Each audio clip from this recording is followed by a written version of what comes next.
नमस्कार साथियों, तो आइए इस 10th क्लास के बैच में मैं लगातार सम एप्लीकेशन ऑफ ट्राइगोनोमेट्री को लेकर चल रहा हूं। तो आप हमारे यूट्यूब चैनल पर जाएंगे और सीके रेंजन एसएससी सेंटर वहां टाइप करेंगे और आप लगातार सभी वीडियो को वॉच करेंगे। ये some application of trigonometry chapter का ये 9वां सवाल है। तो यदि आपको थोड़ा सा कठिनाई हो रहा है तो आप जाएंगे, इसके बेसिक क्लास को आप देख लेंगे और इसके बाद इस सवाल को देखने का प्रयास करेंगे तो आपको बेहतरीन ढंग से समझ में आ जाएगा। तो चलिए मैं पहले सवाल को रीड कर देता हूं और आप हमारे साथ सवाल को पढ़ेंगे और अपने बुक को आगे रखेंगे। भाषा वाले जितने भी सवाल होते हैं उसको आप बार बार रीड करें ताकि आपका कॉन्सेप्ट क्लियर हो जाए। तो चलिए सवाल रीड कर दे रहा हूं। कहता है एक मीनार के पाद बिंदु से एक भवन के शिखर का उन्नयन कोण 30 डिग्री है और कहता है भवन के पाद बिंदु से मीनार के शिखर का उन्नयन कोण 60 डिग्री है। यदि मीनार 50 मीटर ऊंची हो तो भवन की ऊंचाई ज्ञात करें। चलो देखो, हमने यहाँ बनाया है, ये देखो ये मीनार हो गया और ये भवन हो गया। ईंट का जो आप सिंबल देख रहे हो ये आपका क्या हो गया, भवन हो गया। तो जरा सा देखो, कहता है भवन से मीनार का शिखर का उन्नयन कोण। भवन देखो, भवन के पाद बिंदु ये है, भवन का जड़ यानी पाद बिंदु जड़ ये हो गया। तो जड़ से देखो जरा सा, ये हो गया मीनार, मीनार का शिखर, मीनार के शिखर का उन्नयन कोण देखो ये चाप हो गया, ये 60 डिग्री का है। और देखो भवन के मीनार के पाद बिंदु से भवन के शिखर का उन्नयन कोण ये 30 डिग्री है। तो आप यहाँ देख रहे हैं कि एक त्रिभुज तो ये बन रहा है और ये त्रिभुज ये बन रहा है। तो इस दोनों त्रिभुज में चलेंगे और बेहतरीन ढंग से इस सवाल को बना देंगे और बहुत आसान सा सवाल है। तो लिखेंगे त्रिभुज ए बी सी में, त्रिभुज ए बी सी में जो दिया गया है उसको लिखने का प्रयास करेंगे। अच्छा, एबीसी अभी नहीं चलेंगे क्योंकि इसमें दिया गया है तो इसके ये लंब बन जाएगा, तो ये आधार बन जाएगा। इसके माध्यम से हम क्या करेंगे, ये आधार ज्ञात कर लेंगे। तो लिखेंगे त्रिभुज ए बी डी में, ए बी डी में देखो क्या है कि आपका ए डी बराबर दिया है 50 मीटर और थीटा आपका जो दिया है ये आपका, ये देखो ये त्रिभुज में ए बी डी, ये वाले त्रिभुज में ये थीटा आपका क्या है, ये 60 डिग्री है। तो अब देखो जरा सा, ये दोनों का संबंध लेंगे, है ना, इस दोनों का संबंध लेंगे तो ये लंब हो गया, ये आधार हो गया। तो लंब और आधार टेन थीटा देता है। तो लिखेंगे टेन थीटा बराबर लंब बटे आधार हो जाएगा। तो टेन टेन यहाँ थीटा के जगह पर 60 डिग्री पुट कर देंगे और लंब के जगह पर क्या हो जाएगा, ये 50 हो जाएगा, आधार के जगह पर ए बी हो जाएगा। यहाँ ए बी लंब के जगह पर ये, आधार के जगह पर ये हो जाएगा। तो चलो टेन 60 डिग्री बराबर क्या होता है, √3 होता है ना। 50 बटे क्या हो जाएगा, ए बी हो जाएगा। समझ में आ रहा है। टेन टेन टेन 60 डिग्री का मान पता है ना, √3। चलो देखो यहाँ से बाय क्रॉस करेंगे तो क्या हो जाएगा, √3 ए बी हो जाएगा और बराबर यहाँ क्या हो जाएगा, 50 हो जाएगा और ए बी बराबर आपका हो जाएगा 50 बटे √3 हो जाएगा। तो यहाँ से आप क्या करेंगे, हर का परिमेयकरण भी कर लेंगे। तो चलो देखो, अब देखो जरा सा देखने का प्रयास करें। तो ए बी हमने निकाल लिया, यहाँ का हर का परिमेयकरण करोगे तो कोई दिक्कत की बात नहीं, चाहे आप ऐसे ही छोड़ दें। अब जरा सा देखो, अब चलते हैं हम ए बी सी, ये वाले त्रिभुज में चलना है। ए बी सी यहाँ ध्यान दे। चलो देखो लिखेंगे त्रिभुज ए बी सी में, ए बी सी में देखो जरा सा, अब ये तो निकल गया आपका क्या, ए बी निकल गया आपका, ए बी निकल गया क्या 50 बटे √3 और थीटा आपका क्या हो जाएगा, देखो जरा सा, इस त्रिभुज के लिए यहाँ है उन्नयन कोण, ये 30 डिग्री है तो यहाँ 30 डिग्री लिखेंगे। अब देखो इसका और इसका संबंध लेंगे, लंब और आधार का संबंध लेंगे तो टेन थीटा देगा। तो यहाँ लिखेंगे टेन थीटा बराबर लंब बटे आधार लिखेंगे। तो जरा सा देखो, टेन थीटा का वैल्यू कितना है, यहाँ 30 डिग्री है। अब देखो जरा सा 30 डिग्री हो गया तो लंब के जगह पर देखो, लंब निकालना है तो लंब नहीं दिया है तो लंब के जगह पर BC लिखेंगे, BC लिखेंगे। और आधार के जगह पर देखो जरा सा, आधार के जगह पर क्या दिया है, आधार AB का मान निकाले ये, तो आप लिख देंगे 50 बटे √3 लिख देंगे। अब देखो जरा सा, यहाँ टेन 30 डिग्री का वैल्यू क्या होता है आप बताएंगे, टेन 30 डिग्री का वैल्यू क्या होता है, 1 बटे √3 होता है।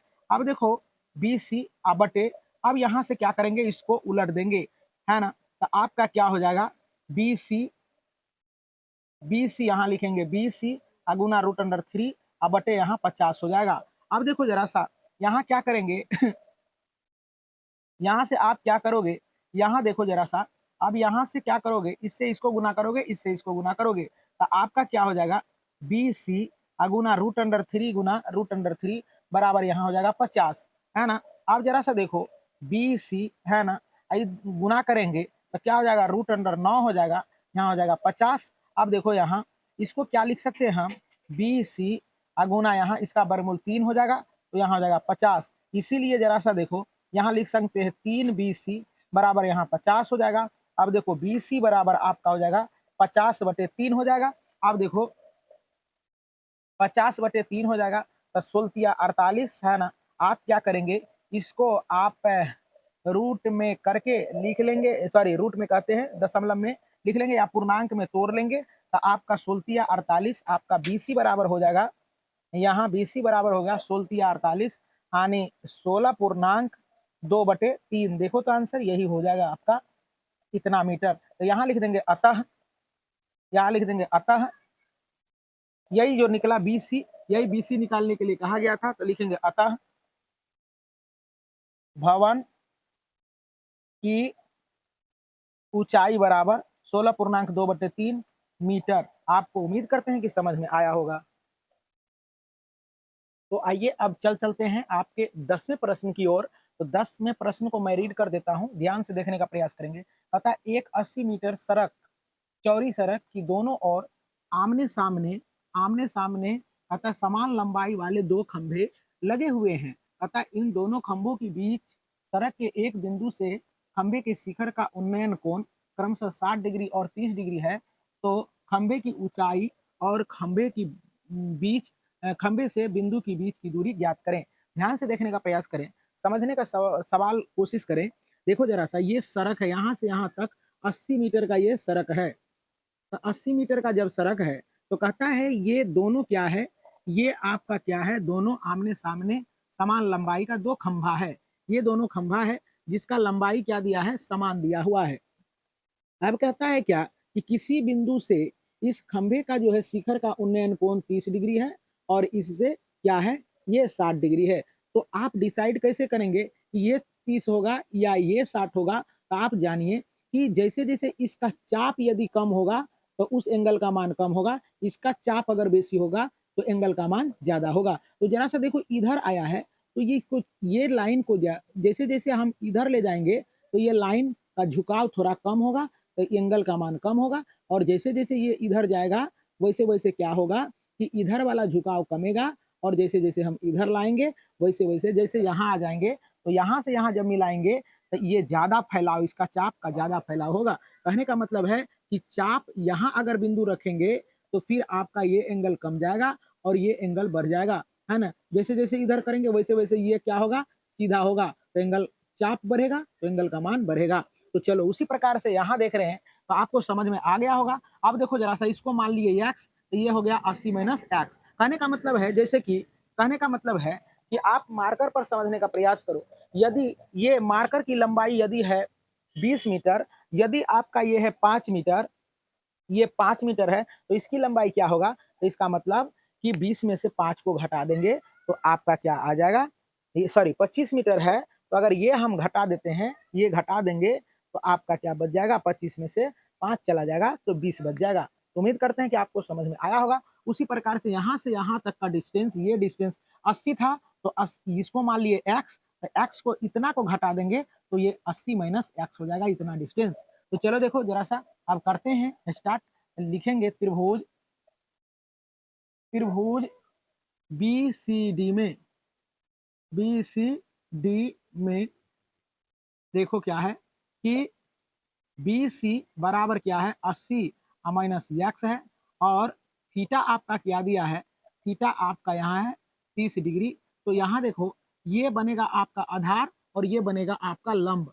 तो आधार और लंब का संबंध देता है टेन थीटा। तो यहाँ लिखेंगे टेन थीटा बराबर लंब बटे आधार। तो यहाँ क्या हो जाएगा, टेन थीटा। अब देखो लंब के जगह पर क्या है, लंब के जगह पर DC है या CD है, आधार के जगह पर क्या है, BC है, BC। अब टेन थीटा का मान आप पुट कर देंगे, थीटा का वैल्यू यहाँ है 30, अब बराबर DC, अब बटे यहाँ हो जाएगा BC। अब टेन 30 डिग्री का वैल्यू क्या होता है, टेन 30 डिग्री का वैल्यू क्या होता है 1/√3 होता है। तो आप देखो डी सी और बी सी का वैल्यू क्या है 80 या माइनस एक्स है। तो अब यहाँ से क्या करेंगे बाय क्रॉस करेंगे, इससे इसको गुना करेंगे तो यहाँ हो जाएगा 80 या माइनस एक्स बराबर यहाँ क्या हो जाएगा, इससे इसको गुना करोगे √3 यहाँ डी सी हो जाएगा।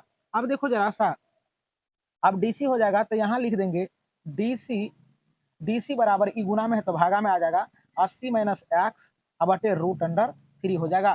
तो इसीलिए लिखेंगे कि डी सी बराबर 80 माइनस एक्स बटे √3, ये समीकरण 1 कर लेंगे।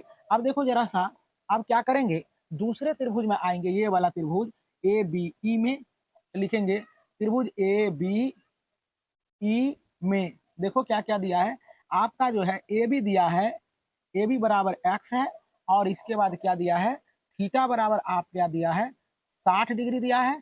और देखो इसका ये लंब हो गया, ये आधार हो गया, ये समकोण है ना। तो क्या हो जाएगा टेन थीटा बराबर लंब बटे आधार होगा। तो टेन, अब देखो टेन थीटा बराबर लंब के जगह पर ए ई रखेंगे, ए ई रखेंगे और आधार के जगह पर ए बी रखेंगे। तो यहाँ हो जाएगा क्या टेन थीटा के जगह पर आप पुट करेंगे यहाँ 60 डिग्री और ए ई देखो यहाँ ए ई के जगह पर कुछ नहीं है तो ए ई रहने देंगे और ए बी के जगह पर आपका एक्स है तो आप एक्स पुट कर देंगे। टेन 60 डिग्री का मान √3 होता है। ए ई बटे यहाँ एक्स हो जाएगा, यहाँ से बाय क्रॉस करेंगे तो एक्स बराबर आपका क्या हो जाएगा, सॉरी यहाँ हो जाएगा ए ई बराबर हो जाएगा आपका ए ई बराबर आपका क्या हो जाएगा बाय क्रॉस नहीं कुछ तो एक, इससे गुना करोगे इससे √3 एक्स हो जाएगा। ये समीकरण 2 हो जाएगा, है ना। अब देखो दोनों खंभों के बीच का दूरी क्या है, सॉरी दोनों खंभों का ऊंचाई क्या दिया है बराबर दिया है। तो आप क्या करेंगे दोनों को आप बराबर कर देंगे, लिखेंगे चूंकि दोनों, अच्छा आप क्या करेंगे दोनों खंभा का ऊंचाई जो है बराबर दिया गया है, आप लिखेंगे समीकरण 1 तथा 2 से, लिखेंगे समीकरण 1 तथा 2 से दोनों को बराबर कर देंगे, क्योंकि यहाँ जो है ना ये खंभे और ये खंभे का ऊंचाई बराबर दिया है तो ये खंभे का मान भी हम निकाल लिए हैं और इधर वाले खंभे का भी मान निकाल लिए हैं।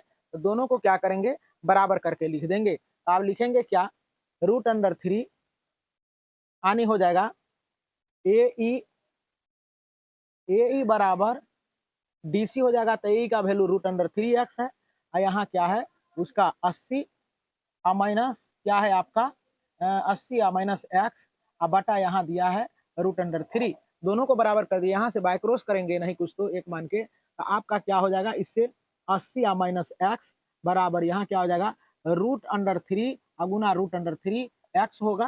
तो यहाँ हो जाएगा 80 माइनस एक्स बराबर √9 हो जाएगा, 9 एक्स हो जाएगा। अब देखो यहाँ 80 माइनस एक्स बराबर इसका वर्गमूल 3 एक्स हो जाएगा, है ना। एक्स 10 का 10, 9 का वर्गमूल 3 हो गया। अब देखो यहाँ माइनस एक्स बराबर क्या हो जाएगा, अब देखो जरा सा यहाँ माइनस एक्स इसको इधर लाएंगे तो ये क्या हो जाएगा 3x, इधर ले जाएंगे इसको अचल पद को तो 80 माइनस 80 हो जाएगा, ये जुड़ जाएगा तो -4x बराबर यहाँ क्या हो जाएगा -80, इससे ये कट जाएगा x बराबर 80 बटे 4, ये कट जाएगा आपका 4 दूना 8 20 चौके 80, 20 चौके 80।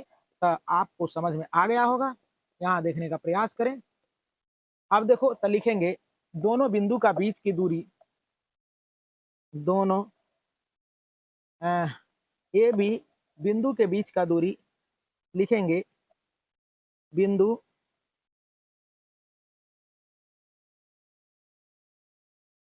बिंदु ए बी के बीच की दूरी आपका क्या हो गया, ये x का जो मान निकला ये जो देख रहे हैं तो यही ए बी, यहाँ देखने का प्रयास करें आप, इधर दिखावे थोड़ा सा। ए बी जो है यहाँ ए बी जो x माने थे, ए बी जो x माने थे ध्यान से देखें, ए बी जो आप x माने थे तो ये बी का बीच का दूरी क्या हो गया आपका, ये 20 हो गया, 20 मीटर हो गया। और आपका क्या हो जाएगा बी सी के बीच की दूरी क्या है 80 या माइनस एक्स है। तो आप क्या करेंगे 80 माइनस 20 को घटा देंगे तो यहाँ 60 मीटर हो जाएगा। अब खंभों का ऊंचाई ज्ञात करना है, तो आप क्या करेंगे, खंभा का ऊंचाई ज्ञात करने के लिए आप क्या करेंगे, खंभों की ऊंचाई समीकरण 1 में रख दीजिए मान, है ना। 1 में ए ई बराबर आपका क्या है, √3x है, तो ए ई बराबर क्या हो जाएगा, √3 या गुना यहाँ 20 हो जाएगा, तो ए ई बराबर 20 √3 मीटर हो जाएगा। तो दोनों खंभा जब बराबर था, है ना, दोनों खंभा का ऊंचाई बराबर दिया हुआ था, तो लिख देंगे अतः दोनों खंभा का भी ऊंचाई जो है ना 20 √3 मीटर हो जाएगा।